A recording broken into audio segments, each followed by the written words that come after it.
일본은 아주 낮은 임금에다 눌러버리니까 의욕이 없는 거예요. 회사에. 한번 들어갔다 하면 그냥 자르지를 않으니까 의욕이 안 생기는 거예요. 부가가치가 안 높아지는 거예요. 그래서 좀비 기업이 그렇게 많다는 거예요. 일본에. 인센티브를 주고 하는 그런 게 없다 보니까 진짜 능력 있는 젊은이들은 해외 기업들을 다 빠지는 거예요.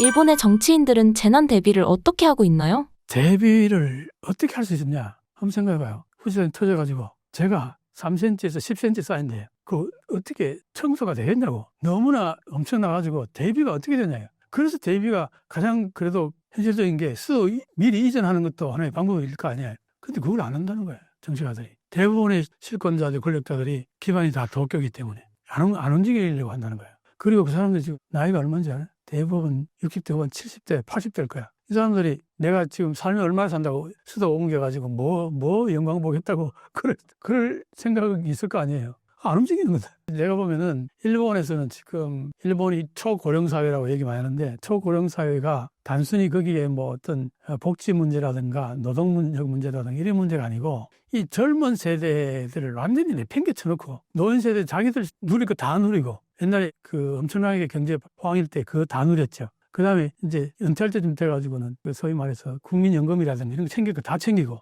그리고 남겨놓은 게 뭐냐 265% 국가 부채를 남겨놨어요. 그럼 젊은 사람들 어떻게 하라는 거야? 거기에 대해서 꿈쩍도 안 해요. 그게 내가 볼 때 일본 사회는 미래를 생각하는 사회가 아닌 거죠. 과거에서 머물러 있고 과거에서 뭐 끝나는 거 아닌가.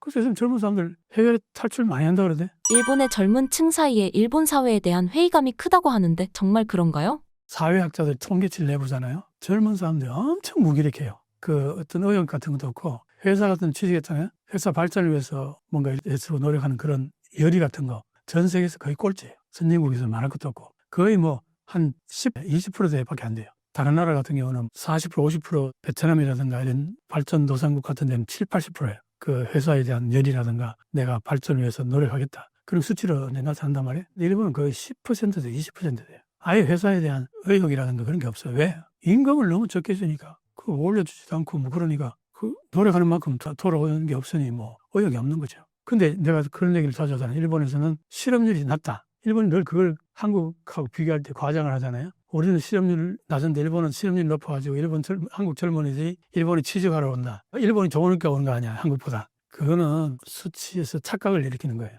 예를 들면 이런 거죠. 200만 원 주고 고용을 하느냐, 150만 원 둘을 고용하느냐, 이거예요. 일본에서는 150만 원 주고 둘이 고용하고 그 임금에서 거의 머물러 있는 문제고 한국은 200만 원. 그러면 한 사람은 고용 못 할 거 아니에요. 300만 원밖에 없으니까. 그러면 이 사람은 딴 데 또 고용도 할 수 있을 거고 어쨌든 노력할 거란 말이에요. 그리고 이제 또 회사가 200만 원 주면은 이 친구는 150만 원 받는 친구보다는 회사에 공헌하려고 그러고 노력할 거 아니에요. 그럼 회사가 발전한단 말이에요. 부가가치가 높아질 거 있잖아요. 거기서 커지면은 또 고용할 수 있는 여력이 생기고 이런 게 있는데 일본은 150만 아주 낮은 임금에다 눌러버리니까 내가 방금 얘기했듯이 의욕이 없는 거예요. 회사에 공헌하고 싶은 거예요. 그냥 한번 들어갔다 하면 그냥 자르지를 않으니까. 일본이 그 고용이 그래서 고용이 실업률이 낮다는 거 아니에요. 들어갔다 그러면 일단 자르지를 못해요. 그러니까 이제 의욕이 안 생기는 거예요. 부가가치가 안 높아지는 거예요. 그래서 좀비 기업이 그렇게 많다는 거예요. 일본에 60, 70%가 좀비 기업이라는 거예요. 그 얘기는 뭐 계속 나옵니다. 그러니까 이제 일본이 젊은이들에게도 사실은 인센티브를 많이 줘야 되는데 그게 안 되니까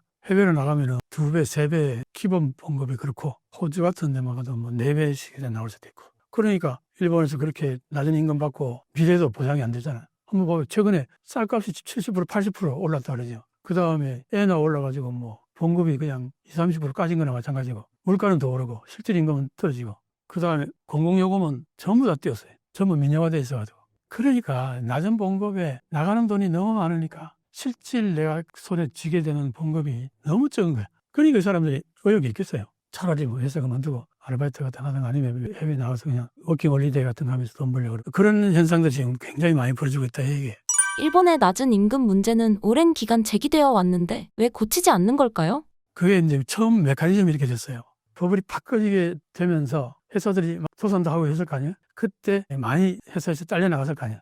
그때 지옥이었던 거죠. 왜냐하면 일본에서는 평생 직장이었잖아. 평생 직장이고 연공서열이고 이런 생활을 해오던 사람들이 회사가 집어지거나 해서 방출돼 버리면 이 사람 갈 데가 없는 거예요. 미국은 그게 아니잖아요. 여기 잘리면 저쪽에서 막 온갖 그게 너무 활성화돼 있잖아. 오히려 여기 있다가 다른 데 가면서 돈 더 많이 받고 가는 경우도 많고. 근데 일본은 그게 아니잖아요. 하나의 단체가 연공서열이고 그 다음에 평생 직장이란 말이에요. 평생 직장은 톱니바퀴처럼 굴러간다고요. 처음에 들어가면 아무리 능력이 있어도 봉급은 적고 시간이 지나야 세월이 지나야 과장, 계장 이렇게 직급이 올라가야 그때부터 봉급이 올라가는 시스템이잖아요. 그럼 여기서 잘렸던 사람은 어디로 들어가냐 이거야. 중간계급 어디에 들어가냐 이거야.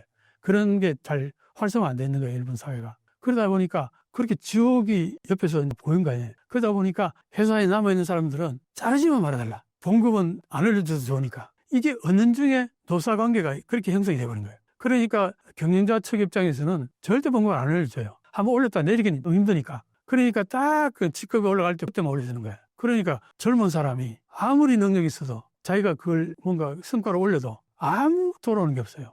하겠어요? 안 하죠. 사회 전체가 그렇게 되보니까 그 활력이 떨어진 거죠.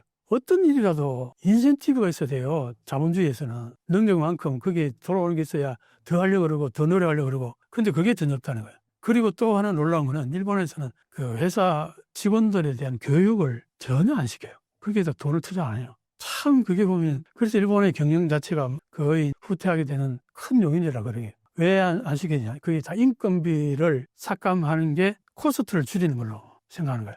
회사 입장에서 코스트를 줄여야 이익이 많이 남는 거예요. 그 코스트 줄이는 데서 인사 문제, 여기에 코스트를 가장 많이 줄이려고 한다는 거예요. 사실은 여기에다 투자를 많이 해서 기술도 업그레이드해서 부가가치를 높이는 이런 작업도 해야 되는데 그런 걸 안 했다는 거예요. 그게 이제 소위 말해서 버블이 꺼지면서 일본 경제가 악화되는 그 과정 속에서 그런 어떤 행태가 나타나기 시작했다는 거죠. 그래서 좋은 경영인은 회사를 잘 현상 유지화해서 자기 직원들을 자르지 않는 거, 이것만 해도 잘하는 경영이다 하는 인상을 줬다는 거예요. 그 당시에. 왜? 법을 꺼지고 난 다음에 너무나 그 지옥이었기 때문에. 그러니까 그게 계속 이어지면서 이게 20, 30년이 와버린 거예요. 그러니까 일본의 젊은 사람들의 능력이 아무리 있어도 그걸 그대로 반영해주고 인센티브를 주고 하는 그런 게 없다 보니까 진짜 능력 있는 젊은이들은 해외 기업들을 답하는 거예요. 디지털 사회는 한 사람의 천재가 20, 30만 명을 모이 살린다고 그 회사를 나오면 그냥 바로 이렇게 시작할 수도 있잖아요. 이게 일본엔 없어요. 이런 게. 왜? 연공서열 거기에 그런 인재가 가겠냐고. 안 그래요? 그리고 그런 인재가 그 회사 내에서 그런 능력을 발휘할 수 있는 기회를 안 줘요. 쓸데없는 소리 하지 말고 시키는 일이나 해. 딱 그거예요. 그리고 젊은 놈이 개인이 뭐 안다고 깝죽거리면 되게 싫어해요. 그 소위 말 꼰대들이. 그래서 그 얘기 진짜 많이 나오는데 연공서열이다 보니까 나이가 들면서 봉급이 올라가잖아. 엄청난 봉급 받으면서 일하는 오지상들이 그렇게 많다는 거야. 아저씨들이. 그게 일본 기업의 문제라고 학자들이 그런 분석들을 많이 해놨어요.